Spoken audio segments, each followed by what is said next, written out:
Introducing Grisha, the son of one of the wealthiest men in Russia and acts as such, a total brat. He is spoilt and rude and nothing ever changes as there are never any consequences for his actions. He doesn't do anything with his life other than partying, drinking and using women like a real POS. One night he kicks a girl he was giving a lift to out of his car because she clearly had too much self-respect to provide him with what he really wanted, if you know what I mean. But then karma steps in and he's stopped by police for speeding. He tries to wriggle his way out by bribing Captain Semyonov as he usually does with the cops, but Semyonov isn't having it. Grisha is still allergic to consequences, so he does the next best thing. He tries to flee, but his plan is foiled when Semyonov gets in front of the car. Grisha doesn't care, so he drives off anyway, dragging Semyonov along for the ride. Pavel, Grisha's dad, arrives at the police station to pay bail and get his son out of jail. Grisha remains as spoilt as ever, making demands even from his cell.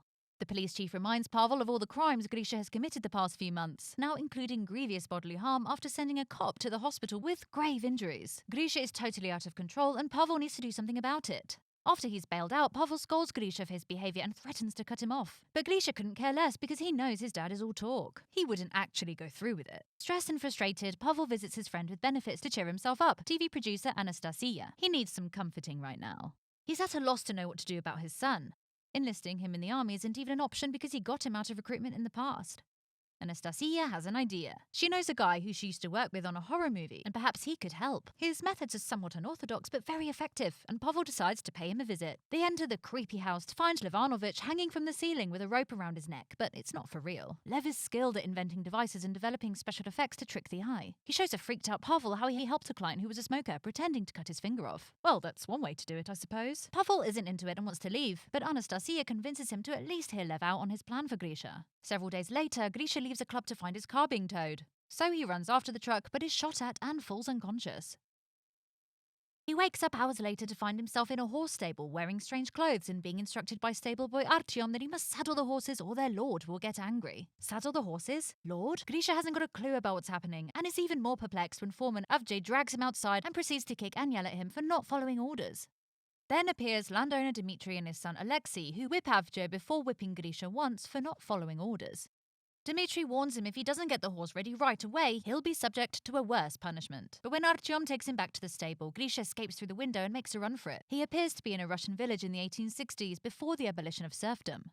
As he's running, Grisha implores people for help, requesting a phone or even the police, but nobody knows just what he's going on about. Finally, he makes it to the estate borders, but falls into a lake. From there, he makes the questionable decision to return to the village for dry clothes, but Avjay catches him and he gets taken to be hanged for trying to escape.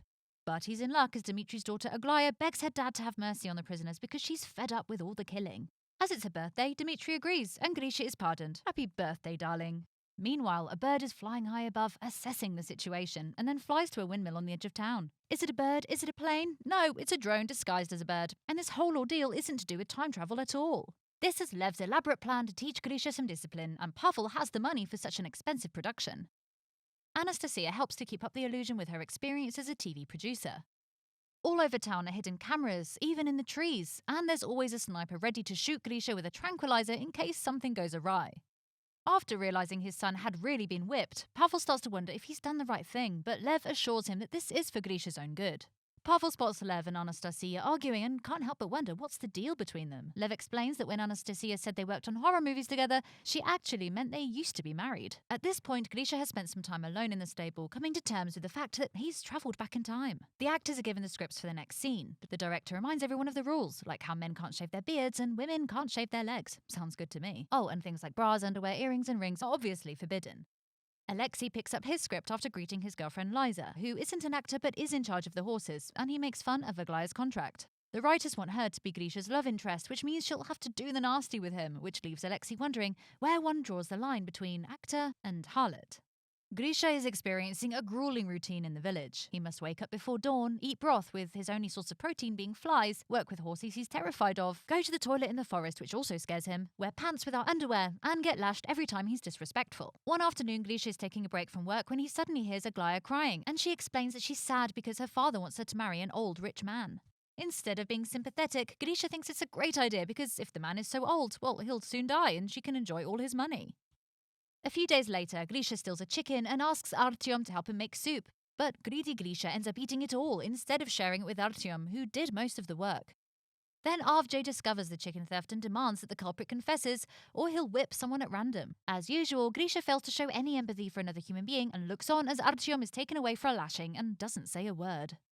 Later, Artyom shows Grisha the scars on his back, courtesy of the makeup department, and Grisha continues not to care. But just as he's explaining why he doesn't, he sees Liza jumping off a horse, and as she does so, her skirt rides up, exposing her underwear, of the modern variety. This is massive. It could change everything. So Grisha runs after her and throws her on the ground to try and get a better look at her panties, but other villagers intervene, thankfully, and get him off her so she can get away. It's clear Grisha isn't making any progress, so Pavel says he wants to shut down the whole operation, but he's interrupted by some big news. Grisha is actually looking for Liza to apologize. The villager actors initially take no notice as he isn't even supposed to know Liza, but Lev thinks this is an excellent opportunity for progress and so orders the actors to tell Grisha where she lives. Grisha says sorry to Liza, who's armed with a piece of wood and a nail just in case he gets leery. Liza accepts the apology but promises to keep an eye on him.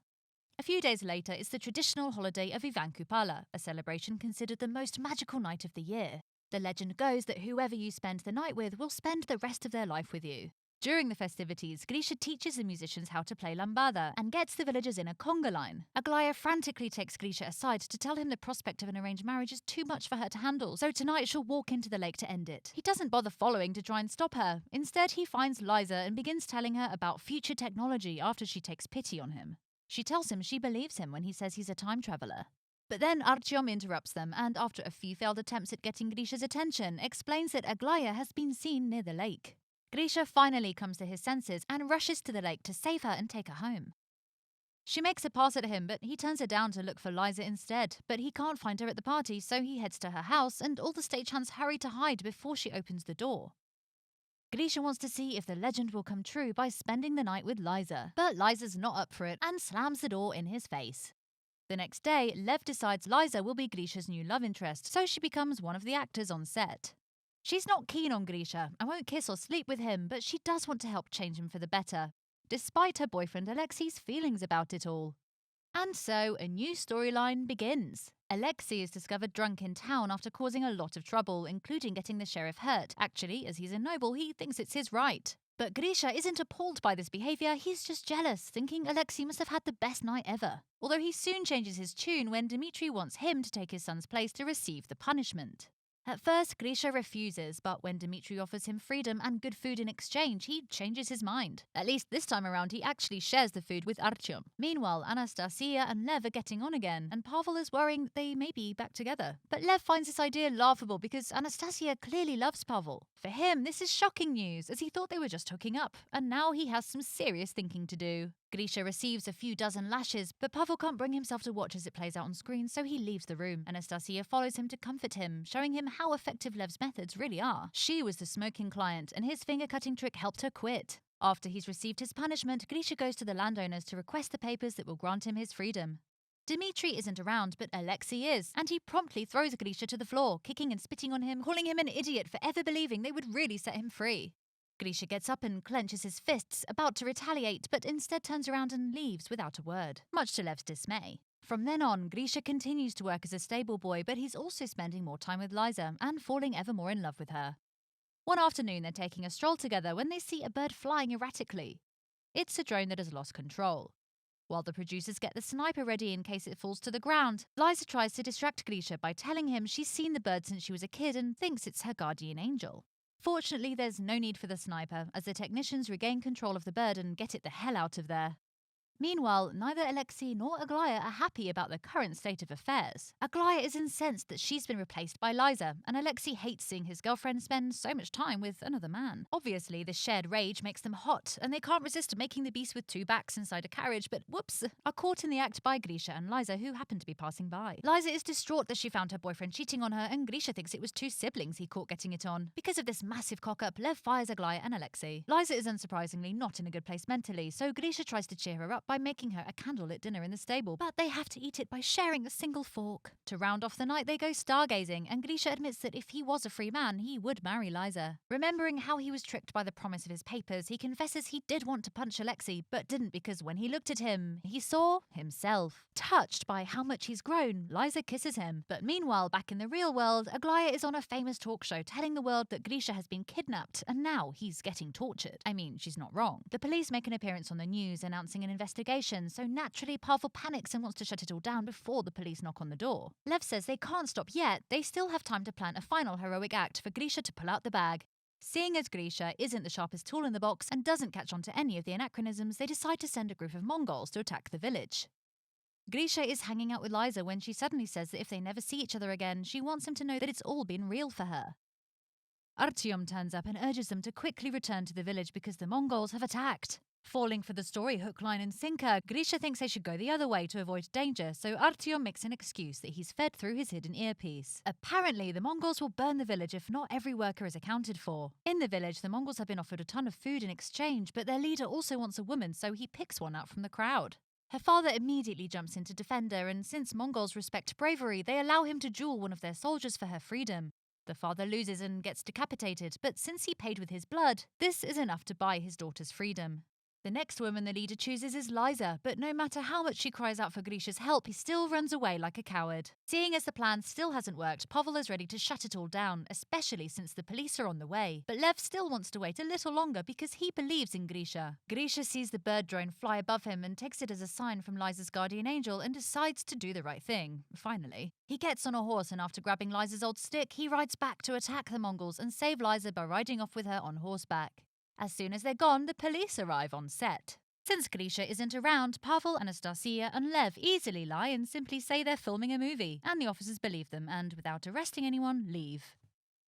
Meanwhile, Grisha and Liza reach the estate limits, coming across a gas station which totally bewilders Grisha. Liza is about to explain everything to him, but at that moment the sniper makes his move, knocking Grisha out. When he wakes up, he's in hospital, and his dad is telling him he's been in a coma for 3 months after a car accident. He plays dumb, pretending not to know what Grisha is talking about when he asks about the village and Liza. Grisha tries to return to his old wild lifestyle, but it doesn't feel right anymore. He even gives his car to Captain Semyonov to make up for what he did to him. In a club one evening, Grisha bumps into Alexei and Aglaya, so he tries to ask them about Liza, but they pretend not to know him. Grisha apologizes for the confusion and hangs his head in defeat. He looks so pathetic that the actors decide to take pity on him and share some information. The next day, they take Grisha to the ranch where the horses in the village were rented from. Yes, the one Liza works at. We all saw it coming. Grisha asks her if she'd meant it when she said it had all been real for her. Of course, she says yes, and they have a snog before making it official. After some time, Grisha takes Liza as his +1 to his father's wedding to Anastasia, where he thanks him for the whole experiment and for changing him for the better.